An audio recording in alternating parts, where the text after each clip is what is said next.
Hey guys, today we are going to be installing the cheapest diesel heater that you can possibly buy on eBay into this Jayco Expanda Slideout, but with a difference.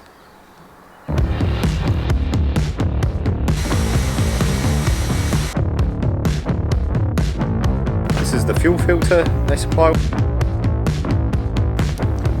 Being a Slideout, we've got to think about this whole thing a little bit different. We've got to work out where everything's going to run. Does anything have to move? And the tanks, we've got to do something different with the tanks, because the tanks that come on these cheap diesel heaters are rubbish. Alright, this is the diesel heater. It's $158 on eBay. I bought the exact same one for about $250 2 years ago. It's been working a treat, but a friend of mine wanted one too, so I'm going to help him install this one. That's the unit. This is the tank, and I'm going to show you in a minute why the tanks are crap. That's the one that comes with the system for $150. It's light, it doesn't feel very thick, it's very, I doubt it's UV stable, and the cap not so good. This tank is a German tank, $165 just for the tank. Being black, I'm assuming it's going to be better for UV stable. It's heavier, that's the first thing I can feel. All the fittings are metal, like a decent sort of aluminium metal. It just feels better. The brand of it says OFIRA 10 litres, and the cap as well. This is what goes on the cheap diesel heater tanks. I'll go and show you mine so you know what I'm talking about. So the van I was just showing you was an Expanda. This is my Jayco Starcraft. Bought around the same era. I'll show you, I got heaps of questions about where I put the tank, the diesel tank on my van. I'll show you where it is at the back here. So I just turn the camera around. I tucked it around here behind the spare wheel, and it just sits in nice and neatly out of the way. I quite like that as an install, but that's what it looked like when it was brand new. This is what it looks like now. It's gone yellow. You can see the cap has split. Let's see if we can get a better look at that. The cap has split. It doesn't screw on properly anymore. I don't think there's any dust that's got in there, but have a look at the edge. It's getting very close. So these tanks are rubbish. If you're going to buy the cheap diesel heater, I think just upgrade the tank. I'll show you what other bits actually you should upgrade to.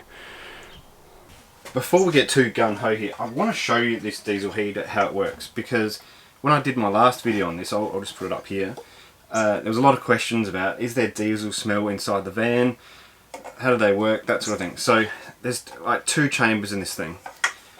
Air gets sucked in here, goes through a heating element, where the diesel heater obviously is, and then the exhaust out of here. So that's one circuit, and that is all underneath your van. You've got to drill a hole through the floor of your van, so if you're not comfortable with doing that, get someone else to do it.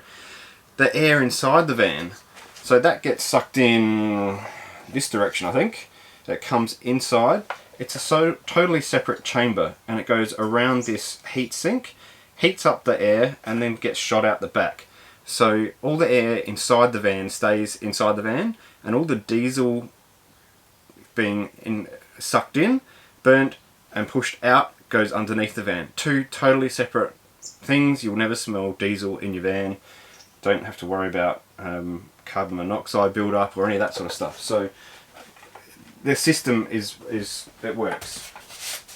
Now I'm going to show you some of the things. If you're going to do this to your van, even if it's an Expanda or an Expanda Slideout, I'm going to go through the considerations, because you need to know where to put the tank, where you're going to drill a hole through the floor and not hit any plumbing. You don't want the exhaust coming out into the wheel arches. I'll show you what I mean. Alright, options for this van, and I'll give you a very, very quick tour. Slide out here, that's where the Expanda bed would fold out. Down the other end, fridge, control centre, and the back of the van, the ensuite bunks and the other fold out. So that's the landscape. For this van, ideally, we're going to put it down here in this hole. The reason for that is it's behind it's in front of the wheel arch, whether you can just see it at the back there. If it came out where the wheel arch is, that means the exhaust is going to get mixed up with where the suspension is underneath. So you have to either be behind or in front of the wheel arch. That's that black bit in the top right hand corner. Next, you've got to work out where you're going to put your control. I think it's going to make sense to put it with all the other controls. There is a thermostat, like a temperature sensing thing, so it means when you run the diesel heater you're going to have to leave this cupboard open just so it can sense what the temperature is and fluctuate. But by putting it above the fridge works out great because it's right next to the seat here. I can run the cables up the back, there's vents around the back of the fridge, and then I'll be able to get access, well hopefully I'll be able to get access to this area pretty simply. I'll show you the other side. So directly behind the fridge, I'll go and walk around the back now. So just coming around the back here, these two vents here, it's almost perfect. There's one at the bottom, one at the top, and that means I can chase a cable up through it. To get the vents out, it's really simple. There's a little thing here somewhere. Just put your finger under there and push it across. It's easier to do with two hands. That comes out, that's the back of the fridge, and then I can run a cable up there.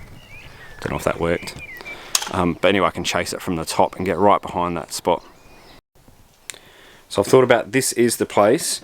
I'm going to drill through the floor. I know there's nothing underneath, and to work that out, use landmarks. So there's wires going in here, wires going in there. There's actually a metal channel going over there protecting the wires underneath. So I just have to drill in the middle and we're set. This is the configuration I'm looking at here. So the front of the van is that way, back of the van that way.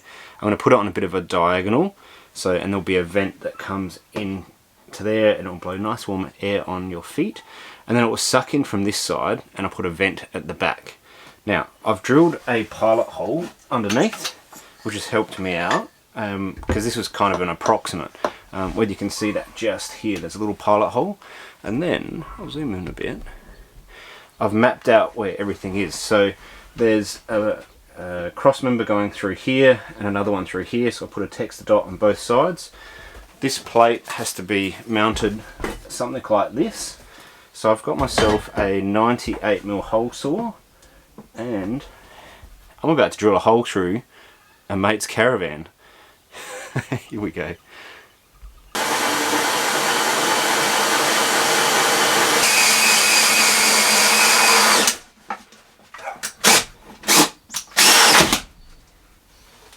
There's a hole. Right, hole's done. That's pretty easy. Show you down there. I've just like sat the diesel heater in position just for the moment. But now we've got up to the next bit. So we've got to do exhaust. Work out where that's going to go. So I've got a muffler that's going to go on here and an extension piece if required. Intake, same thing. That's just got to go underneath and then put somewhere out the way where it's not going to suck up too much dirt. Then it's the diesel pump. This is a little bit trickier.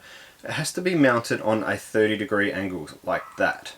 So don't just screw it in flat, just like that. It works out perfect.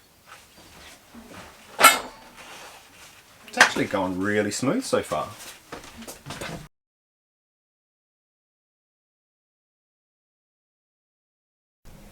Things are going pretty well so far. I'll show you where we're up to.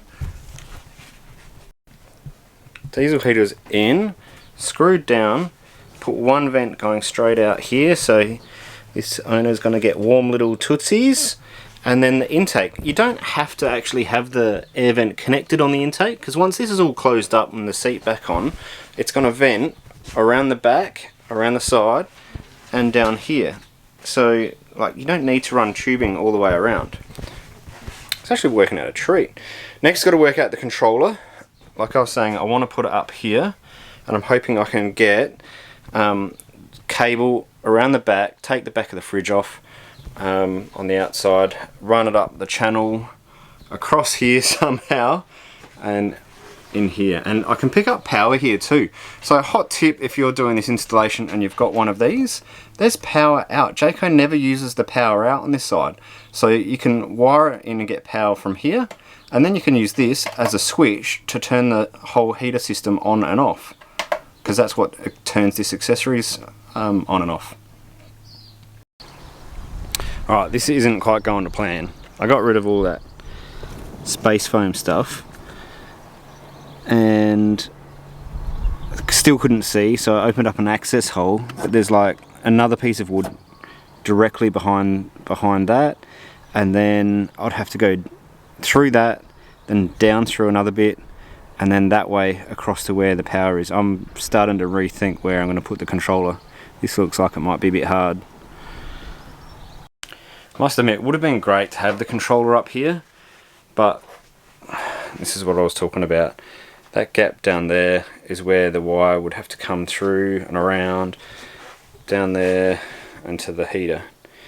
However, I'm wondering how hard it would be to put it here, like just have it coming out.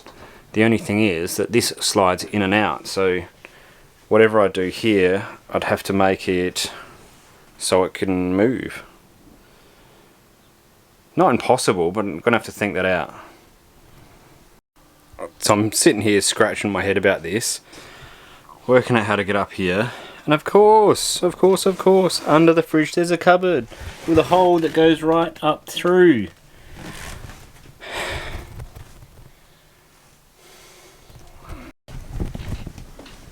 Must admit, getting that little sucker up there, that's the hardest part of everything. Everything under the van was simple and straightforward, but yeah, to get power, well, you know, I probably could have put it up here and it would have looked okay, but really you want everything with all your controls. So I've got it sitting up there. You do have to drill through. Behind here there's a blank space of wires, then there's a panel, another wooden panel, then there's another blank space, and then there's sheet metal. I had to drill through all of them, run a coat hanger through there, get underneath the fridge. Like, it's totally doable, but you want to like put the afternoon aside and have some patience when you do it. That's done. Now it's on to the fuel tank. I left that out of my last video, so I'll be sure to put what I do with the fuel tank in this video. Here's the next bit. Tank time. Here is the issue. You know, like my van, I put it on the back, but can't do that because the number plate's there and I'd have to relocate that, and sure enough I could relocate it here, but then I'd need a light on the number plate for driving at night, so that's not really going to work in the middle. I can't put it too far this way because I'll be including the lights, and Jayco Expanda in their wisdom put the lights coming in quite a way. Didn't have that problem with my Starcraft, so you can't really go there. And if I put it, you know, in between the two, fair enough, directly behind, it's not including the lights or the number plate, but if there's a camera on an angle or a cop is looking at you on an angle and he can't see your number plate, you're going to get in trouble for that too. So basically we have to rule out the back of the van for an expander. You can't go below because it's either going to hit, and this needs to be above the fuel pump anyway. It has to go on the front of the van, but that's not easy either. I'll show you what I mean. Okay, alright, front of the van. It's pretty busy here too. We've got gas bottles. This has to come out, so we can't go above the expander. There's a spare tyre flat down here, so you know I can't put it in the middle because then it'll be in the way of the spare tyre. There's the levelling thing, whatever it is, on here. The jockey wheel, like I'm running out of space to put this thing. All I can come up with, the best spot I can think of, is here, behind the gas bottle. But then there's rocks are going to hit it. So what I ended up doing is going down to Stratco, got them to fold this bit of metal. I would have liked checker plate, but I don't do checker plate. I'm going to weld that to the gas frame here, something like that, and have it sitting in like so. And I think that's about the best option for a Jayco Expander, where to put the diesel fuel tank. Tell me in the comments below if you've got somewhere better. I'd like to know actually, but I reckon that's where it's going to have to go. Just finished where the tank's going to go. Actually, I'll go a bit closer, I'll turn it around. So from the front, no stone chips, and the gas bottle sort of protects it a bit too, and still pretty easy to fill. I can't think of a better place to put it, so that's going to have to do. This is the fuel filter they supply with it. It's actually better. I reckon this might have cost them 50 cents, but the ones they used years ago were about 5 cents. So we can actually we can use this, even though at the start of this video I said we'll show you what you need to replace, but that can stay. The fuel line they supplied, on the other hand, I stuffed around with this for an hour, putting it in like hot water to heat it up to put it on, with a hairdryer. That kind of worked, but then the nipple that's on the diesel pump and the tank is too big for it. There's no way you're getting that on, so that is gone. 12 bucks, might have 10. Easy. That's what we're going to be using. Alright, so I've run the fuel line down underneath, you know, chased through the chassis and everything, right up to the diesel pump, and I haven't connected it onto the diesel pump, because what I'm going to do is I'm going to put some diesel into the tank and then let it prime, and once I see it priming all the way up to the pump, then I'll get underneath and connect it up.